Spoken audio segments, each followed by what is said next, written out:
복음을 이어가는 사람들이라고 하는 제목을 가지고 하나님의 말씀을 전해드리고자 합니다.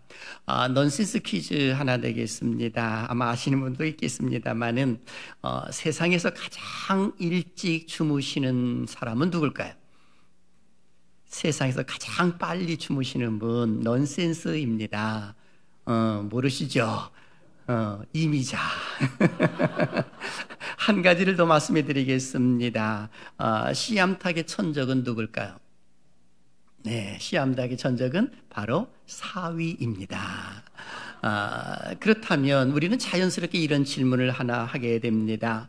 시암탉의 천적은 사위라고 하는 우스갯소리가 우리에게 있습니다만은 시암탉은 사실 씨를 받으려고 기르는 암탉 아니겠습니까? 시암탉을 잡는다고 하는 것은 씨를 받는 것을 포기한다라고 하는 의미가 들어가 있습니다. 좀 더 쉽게 말하게 되면 사위 대접을 하는 것에 있어서 가장 좋은 것으로 대접을 한다라고 하는 겁니다. 그렇다면 왜 사위에게 이렇게 시암탉을 잡아서 대접할까요? 그 이유는 바로 딸 때문에 그러하다라고 하는 겁니다.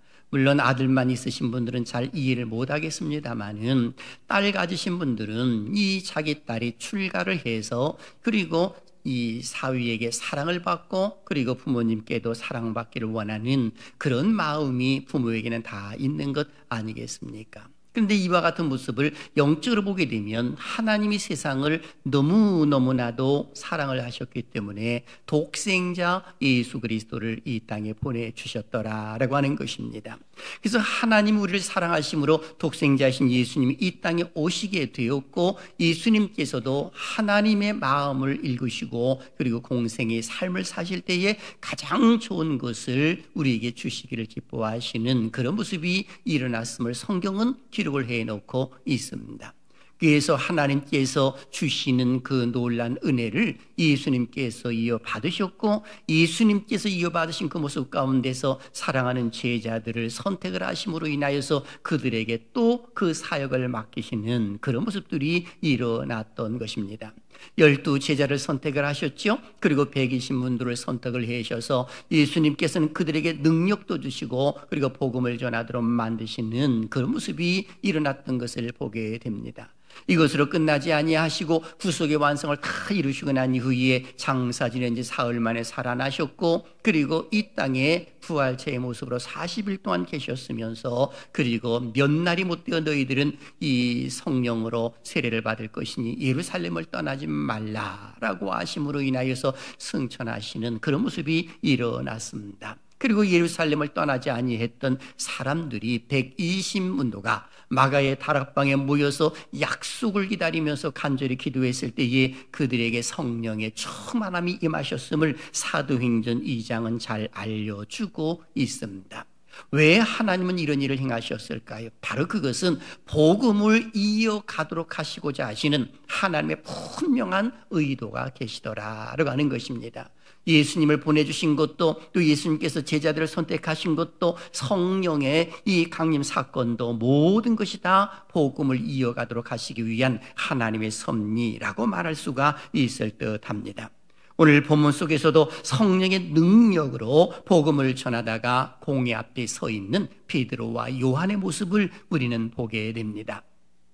지금 이들이 서 있는 자리는 무서운 자리입니다. 예수 그리스도를 십자가에 못 박도록 만들었던 장본인들이 있는 장소입니다. 그런데 복음을 전하다가 즉 이 복음을 이어가는 삶을 살다가 이들이 체포되어서 그리고 공회 앞에 서 있는 겁니다.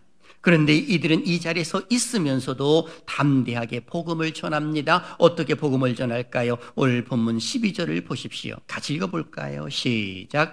다른 이로서는 구원을 받을 수 없나니 천하 사람 중에 구원을 받을 만한 다른 이름을 우리에게 주신 일이 없음이라 하였더라. 아멘. 여기 베드로는 천하 사람에게 하나님의 그리스도 예수를 구주로 우리에게 주셨다라고 이야기를 하는데 이 말씀은 복음의 진리가 유대인들뿐만이 아니라 이 세계 온 민족에게 동일한 구원의 진리가 선포되었다는 그 사실을 알려주고 있는 겁니다. 유대인들의 입장에서 보게 되면 도저히 이해가 할 수 없는 모습이겠지요. 왜냐하면 그들은 자기들만의 구원이요, 그리고 자기들만의 메시아가 이 땅에 오실 것을 그들은 기다리고 있었는데, 지금 베드로의 이 담대한 선포 가운데 천하 만민 중에라고 하는 그런 모습 가운데에서 분명히 이야기하는 것은 천하 사람 중에 구원을 받을 만한 다른 이름, 이렇게 모든 사람들이 구원을 받을 만한 다른 이름은 없고 예수 그리스도 외에는 없다라고 하면서 이야기를 해주고 있는 겁니다. 왜 이렇게 베드로가 담대하게 말씀을 전할까요? 그 이유는 복음을 이어가는 사명을 받았기 때문에 그러하더라라고 하는 것입니다.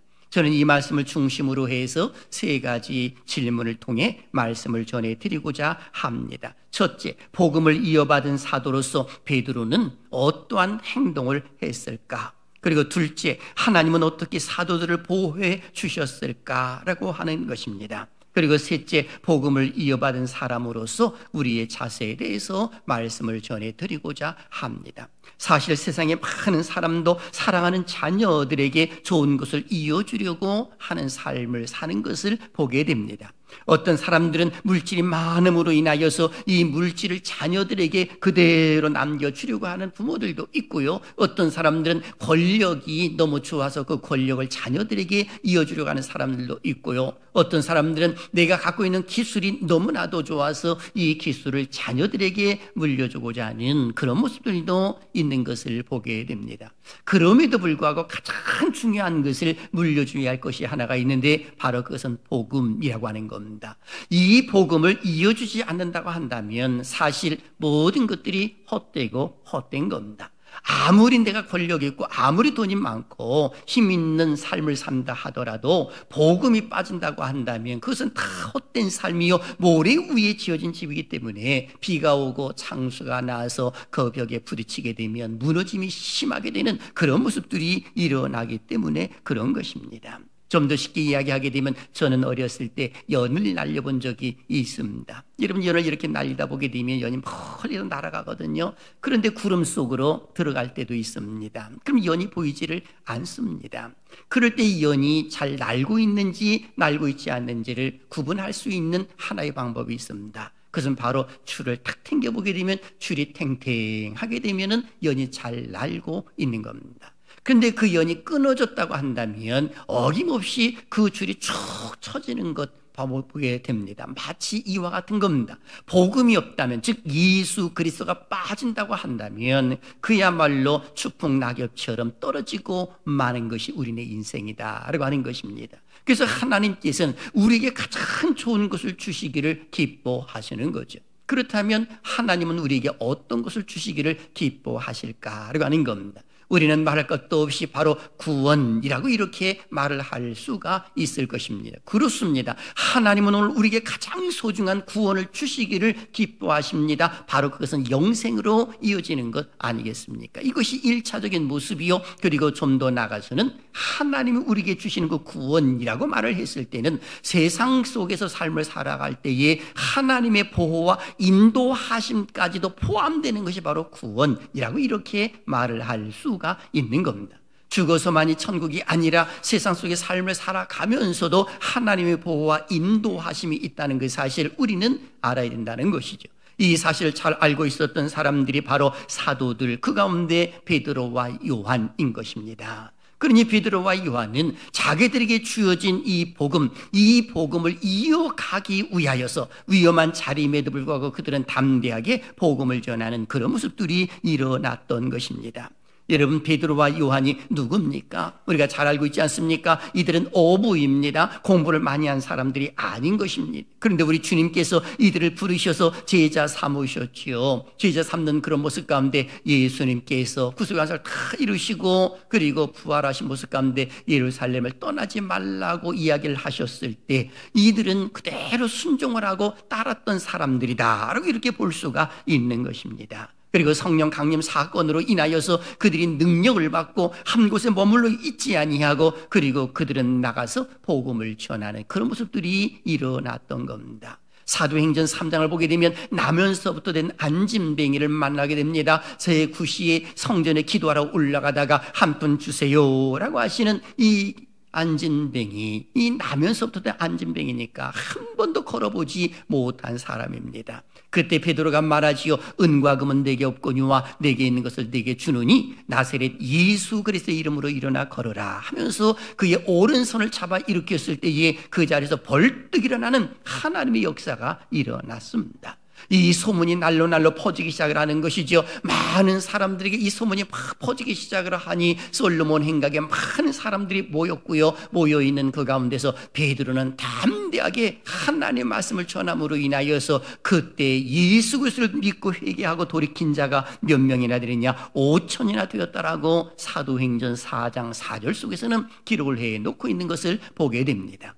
이때 당시 종교 지도자들은 이거 큰일 났다라고 생각을 해서 그들을 체포하게 되었고 다시는 주의 이름으로 그의 이름으로 복음을 전하지 말라고 그들을 위협하는 그런 모습이 있었던 것입니다. 좀 더 쉽게 말하게 되면 복음을 이어가는 삶을 살지 말아라 라고 이렇게 위협하고 협박을 하는 그 모습이었습니다마는 오히려 이 자리에서 담대하게 복음을 전할 기회를 찾는 것이 베드로와 요한의 모습이었더라라고 하는 겁니다. 사실 믿음이 있는 자와 믿음이 없는 자의 모습은 여기서 구분이 되거든요. 믿음이 있는 사람들은 오히려 그 자리를 하나님께 영광 올려드리면서 복음을 전할 길을 삼는 그런 모습이 있습니다만은 믿음이 없는 사람들은 타협을 하고 그리고 도망가는 그런 모습들이 일어나는 것입니다.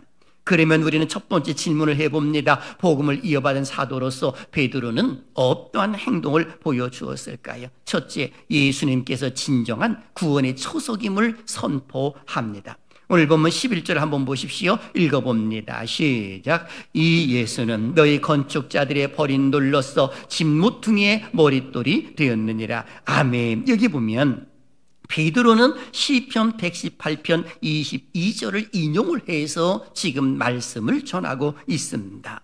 그 말씀 보게 되면 건축자가 버린 돌이 집모퉁이의 머릿돌이 되었나니 라고 이렇게 기록이 되어 있습니다. 성전을 건축하는 자들에게 있어서 못 쓰는 돌은 버리는 것이지요. 여기 건축자들이라고 말했을 때는 유대인들을 일컬어 말하고 있는 것이고 버린 돌이라고 말했을 때는 예수 그리스도를 일컬어 말해주고 있는 겁니다. 그런데 이 유대인들이 버린 돌이 바로 집모퉁이의 머릿돌이 되었느니라, 기초석이 되었다라고 베드로는 강조해 주고 있는 겁니다. 건물을 지을 때에 가장 중요한 것이 무엇입니까? 머릿돌입니다. 이 기초석이라 할 수 있는 그것을 중심으로 해서 건물이 빠르게 올라가고 높이 세울 수가 있는 것이지, 이 기초석이 없다고 한다면 그 건물은 위험할 가능성이 많은 겁니다. 그런데 지금 베드로는 이것을 이야기를 해주고 있더라라고 하는 것입니다. 그것도 구약성경을 인용을 해서 이야기를 합니다. 지금 유대인들은 구약성경에 해박한 지식을 가지고 있는 사람들 아니겠습니까?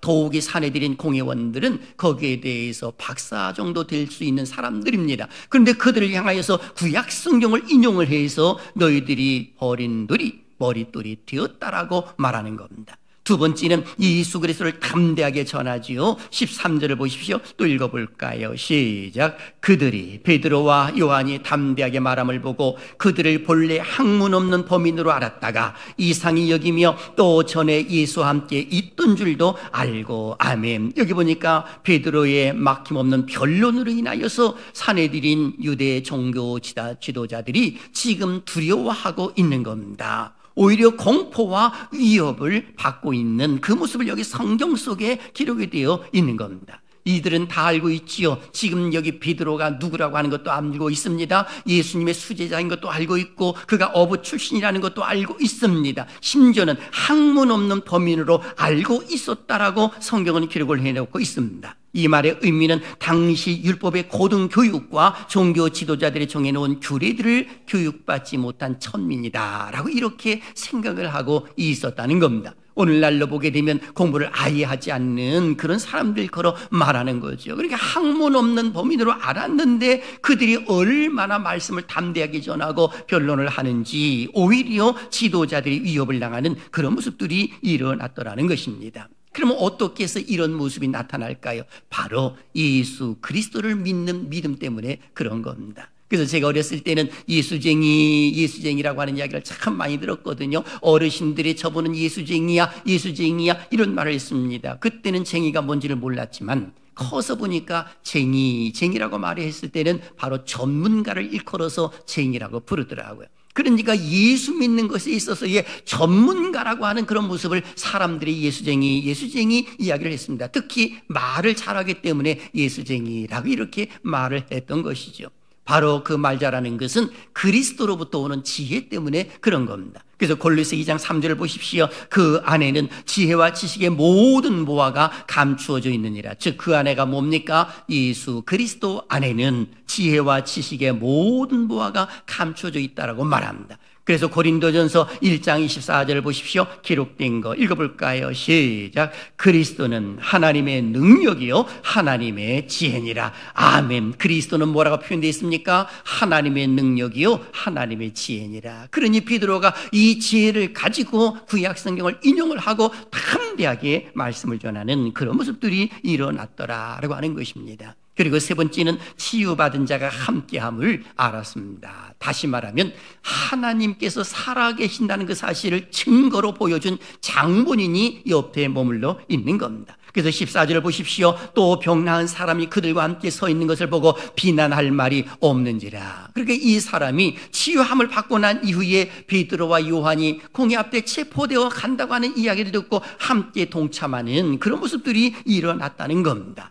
이 사람은 40여 년 동안 걸어보지 못한 사람이었기 때문에 이 주변에 있는 사람들도 공회원들도 막을 고 있는 사람들입니다. 그런데 지금 이 사람은 오늘 본문에 보니까 40여 세가 되었다고 말하잖아요. 40년 동안 걸어보지 못한 이 사람이 예수 그리스도의 그 능력으로 일어나서 지금 여기 베드로와 요한과 함께 있는 것을 보고 이들이 아무런 말도 하지 못하고, 그리고 베드로는 담대하게 오히려 확신 있는 모습으로 다가가는 그런 모습들이 일어났더라라고 하는 것입니다. 그러니 하나님의 살아계심을 보여준 그 모습 가운데 그들이 아무런 말도 할 수가 없는 것이죠. 오히려 위협을 하고 오히려 협박을 함으로 인하여 다시금 그 이름으로 선포하지 말아라. 그러니까 좀 쉽게 말하면 더 이상 이 복음을 이어가는 삶을 살지 말라고 위협을 합니다마는 오히려 더 담대하게 말씀을 전하는 모습이 베드로의 모습이었습니다. 그렇습니다. 베드로는 사내들인 공회 앞에서 복음을 이어가는 사명을 담대하게 외치는 것입니다. 예수님께서 진정한 구원의 기초석임을 말씀하고 있습니다. 그리고 예수 그리스도를 담대하게 전하고 치유받은 자가 함께 있음으로 인하여 더욱 힘을 얻는 그런 모습들이 일어났더라라고 하는 겁니다.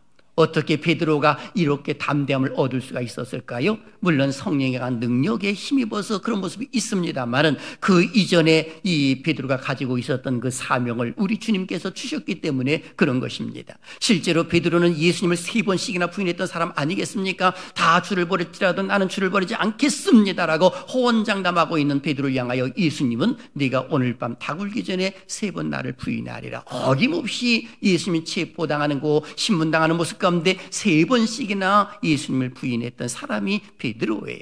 요한복음 21장을 보게 되면 고기를 잡고 있는 베드로, 어김없이 부활하신 주님이 찾아오셨습니다. 그리고 베드로를 향하여서 질문을 하십니다. 요한의 아들 시몬아, 내가 나를 사랑하느냐? 내가 주를 사랑하는 줄 주께서 아시나이다. 내 양을 먹이라. 동일한 질문을 3번씩이나 하셨습니다. 내 양을 먹이라, 내 양을 치라, 내 양을 먹이라. 우리 주님께서 말씀하심으로 인하여 베드로에게 사명을 주신 것입니다. 베드로는 그 사명을 알았던 것이죠. 그러니 성령 충만함을 받고 이제는 가만히 있을 수가 없다라고 해서 복음을 이어가는 사역을 그는 담대하게 외쳤더라라고 말할 수가 있는 것입니다. 오늘 우리들도 똑같은 것입니다. 우리 하나님께서 우리가 죄가 많으심에도 불구하고 질책하지 아니하시고 책망하지 아니하시고 베드로를 찾아오셔서 너와 나를 배반했느냐라고도 질문하지도 않고 책망하지도 아니하셨습니다. 내 양을 먹이라. 바로 돌아온 그 자체만으로도 우리 주님은 기뻐하시더라라고 하는 겁니다. 마치 누가복음 15장에 이 돌아온 탕자를 그 아버지가 책망하지 않습니다. 내어 쫓지도 않습니다.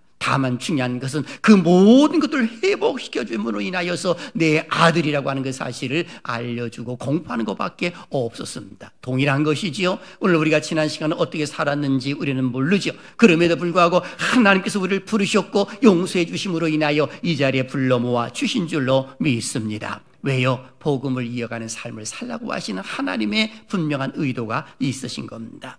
자, 그렇다면 우리는 두 번째 질문을 해봅니다. 하나님은 복음을 이어가는 사도들을 어떻게 인도하셨을까라고 하는 겁니다. 좀 전에 말씀드렸던 것처럼 구원이라고 말했을 때는 영생뿐만이 아니라 하나님의 보호와 인도하심까지도 포함된 모습을 오늘 성경 속에서도 알려주고 있는데, 사도행전 4장 21절을 보십시오. 읽어볼까요? 시작. 관리들이 백성들 때문에 그들을 어떻게 처벌할지 방법을 찾지 못하고 다시 위협하여 놓아주었으니 이는 모든 사람이 그 된 일을 보고 하나님께 영광을 돌림이라. 아멘. 여기 보니까 이 무리들이, 사내들인 공회원들이 어떻게 할 수가 없어서 그 많은 무리들이 모여있는 모습 가운데에서 오히려 이 겁을 먹고 있으면서 그 놓아주는 그런 모습이 나온 겁니다. 위협을 하고 놓아주는 것이죠. 그리고 그 된 일을 보고 하나님께 영광을 돌리며 라고 하면서 이야기를 해놓은 것을 보게 되면, 지금 이 사람들은, 공회원들은 많은 무리들이 무서워서 이 베드로와 요한을 풀어놓았습니다마는, 그러나 그 배후에는 누가 역사하시느냐? 하나님의 역사가 일어났더라라고 하는 겁니다. 그 증거가 바로 그 뒷일을 보고 하나님께 영광을 돌림이라 라고 하는 것이 입증이 되는 것이고, 그 옆에 있는 나면서 되는 안전뱅이가 또한 입증이 되는 그런 모습들이 일어난 것 아니겠습니까? 그런 거로 기억하십시오. 하나님은 복음을 이어가는 삶을 살고자 하는 그 사람을 절대로 외면하시지 아니하시고 때가 되매 인도하시고 보호해 주시는 하나님이신 줄로 믿습니다. 구약 성경 속에서 통일한 모습으로 사명자들에게 하나님께서는 이면치 않았습니다. 예컨대 구약 성경에 기록된 다니엘서를 보게 되면 바벨론의 느부갓네살 왕 때에 신상을 만들어 놓고 그리고 다른 신에게 이 예배를 드린다든지 기도한다든지 하게 되면 저 풀물 가운데 던지리라 라고 하는 그런 모습이 있었습니다. 그런데 사드락과 메삭과 아벳느고 바벨론 포로 생활하고 있는 그 유다 백성들 가운데 그 자녀들 아니겠습니까? 그런데 그들은 하나님만을 섬기는 겁니다. 어김없이 풀물 가운데 떨어졌을 때 그들이 죽음을 맞이했나요? 아닙니다. 3명이 떨어졌는데 4명이 보이도록 하나님 만드심으로 인하여서 그들 머리털 하나 상하지 않도록 보호해 주시는 놀라운 역사가 성경 속에 기록이 되어 있습니다. 어디 그것뿐입니까? 다니엘서 6장을 보게 되면 다리오 왕 때에도 역시 동일한 모습이 일어났습니다. 그때에는 120도가 있었습니다. 바벨론 120도 큰 나라지요. 그 도마다 총리를 세웠습니다. 120명의 총리가 있었고 그 가운데 또 3명을 세웠습니다. 그 가운데서 바로 다니엘이 들어가 있었는데 시기 질투를 받는 거죠. 그래서 주변에 있는 그 총리들이 이 왕을 어떻게 해가지고 이 왕 외에 다른 신에게 기도한다든지 절하게 되면 그들을 사자굴 속에 집어넣는 걸로 하시지요 라고 해서 어인까지 탁 받아가지고 이 공문을 내리는 그런 모습이 일어났습니다. 그런데도 다니엘은 그 사실을 알매도 불구하고 어김없이 집에 들어가서 창문을 활짝 열고 예루살렘을 향하여서 하나님께 간절히 기도하는 그런 모습이 성경 속에 기록이 되어 있습니다. 아니나 다를까 그를 모함했던 사람들이 기회가 왔다라고 해서 다리오 왕이 이야기함으로 인하여서 결국 다니엘은 사자굴 속에 떨어지게 됩니다. 다리오 왕은 다니엘을 많이 아꼈거든요. 그러면서 그 다음 날 다리오 왕이 새벽같이 일어나가지고 그리고 쫓아옵니다. 그리고 이제 이 사자굴 바깥에서 묻습니다. 뭐라고 묻습니까? 하나님의 종 다니엘아, 내가 항상 섬기는 내 하나님의 사자들에게서 능히 너를 구원하였느냐 라고 하면서 걱정이 돼가지고 질문을 합니다. 굴 속에서 들려오는 말이 있었지요. 다니엘의 말입니다. 우리의 모습입니다. 다니엘서 6장 22절 큰 소리로 읽어봅니다. 시작. 나의 하나님이 이미 그의 천사를 보내어 사자들의 입을 봉하셨으므로 사자들이 나를 상해하지 못하여 싸우니 이는 나의 무지함이 그 앞에 명백함이 오며 또 왕이여 나는 왕에게도 해를 끼치지 아니하였나이다 하니라. 아멘. 바로 다니엘의 고백이 나오지 않습니까?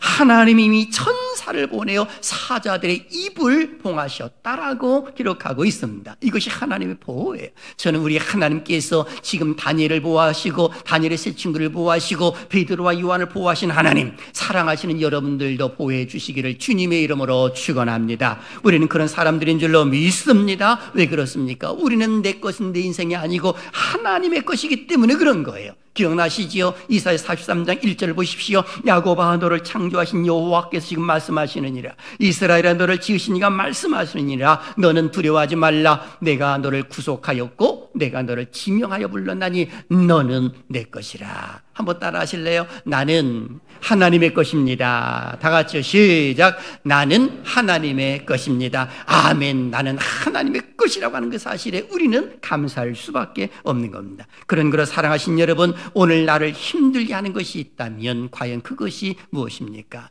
내가 하나님 앞에 잘못함으로 인하여 내 욕심 때문에 고난을 당하는 것이라고 한다면 돌이키고 회개하면 해결이 될 것이고, 그리고 아담과 하와의 원죄의 모습으로 애매한 고난을 받고 있다고 한다면 잘 극복해야 할 모습일 것이고, 복음을 전하다가 환난을 당한다고 한다면 오히려 기뻐하셔야 됩니다. 왜냐하면 이것으로 인하여서 상급으로 이어질 것이기 때문에 그런 것입니다. 그런 거 우리는 염려할 이유가 전혀 없는 것이죠. 그런 거로 오늘 우리가 가져야 할 자세 두 가지가 있습니다. 첫째, 예수 그리스도의 이름으로 승리하자라고 하는 겁니다. 왜 그렇습니까? 베드로와 요한도 예수 그리스도의 이름으로 안진뱅이를 일으켰고, 예수 그리스도의 이름으로 담대하게 복음을 전하는 것도 지금 사내들인 공회원들 앞에서 승리로운 모습이 있는 거 아니겠습니까? 베드로의 큰 소리를 한번 보십시오. 12절 보니까 다른 이로서는 구원을 받을 수 없나니 라고 하면서 큰 소리로 외치는 것 아니겠습니까? 심지어는 예수님께서도 내 이름으로 하면 이렇게 말씀하신 바 있어요. 요한복음 14장 14절 보십시오. 내 이름으로 무엇이든지 내게 구하면 내가 행하리라 라고 말씀하신 걸 기억한다고 한다면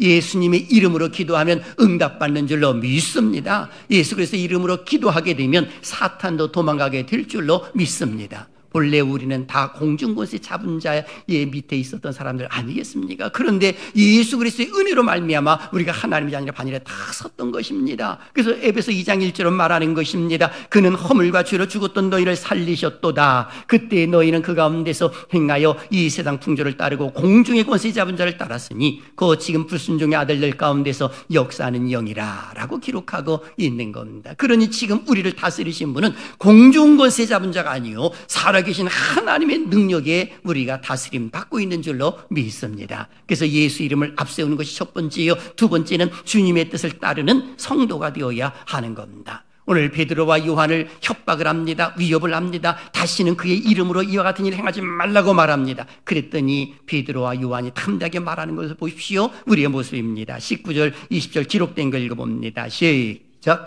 하나님 앞에서 너희의 말을 듣는 것이 하나님 말씀을 듣는 것보다 옳은가 판단하라. 우리는 보고 들은 것을 말하지 아니할 수 없다 하니 아멘. 바로 지금 이 순간에 협박하고 있는 그 모습 가운데 하나님 말씀을 듣는 것이 옳은지 너희의 말 듣는 것이 옳은지 스스로 생각해 보아라 라고 이렇게 말하고 있는 겁니다. 물어보나 마나인 것이죠. 하나님의 말씀 즉 하나님의 뜻이기에 우리는 이 일을 행하지 아니할 수가 없다라고 말해주고 있는 겁니다. 그렇습니다. 사랑하시는 여러분, 오늘 우리는 복음을 이어가는 성도로서 하나님께서 우리를 불러주셨다는 것을 잊어서는 안 되는 겁니다. 이 일 때문에 교회가 세워줌 받은 것이고 이 일 때문에 우리에게 직분을 주셨다는 그 사실을 절대로 잊어서는 안 되는 겁니다. 그래서 가든지 보내든지 하라고 하는 그런 표현도 있는 것 아니겠습니까? 내가 복음을 전하는 그 모습은 해도 되고 안 해도 되는 것이 아니라 마땅히 우리가 그 일을 행하는 것이 옳은 것입니다. 그런 거로 우리는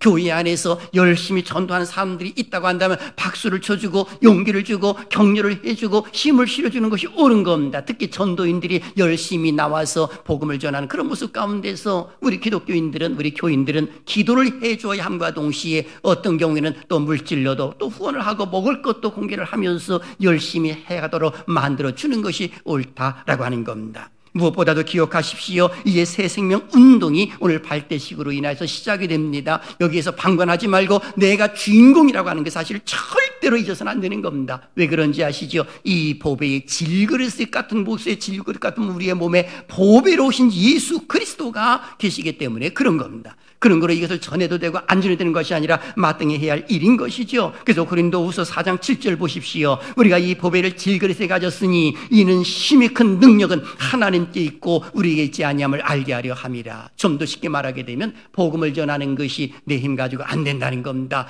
하나님의 그 능력으로 내가 일을 한다라고 하는 것을 이야기를 해주고 있는 겁니다. 바라기는 천국 가는 그 순간까지 복음을 이어받은 자로서의 그 삶을 살아야 된다는 사실을 절대로 잊지 말고 주어진 사명 잘 감당해내요. 하나님 앞에 섰을 때 칭찬 듣고 상급받는 우리 모두가 되시기를 주님의 이름으로 축원합니다.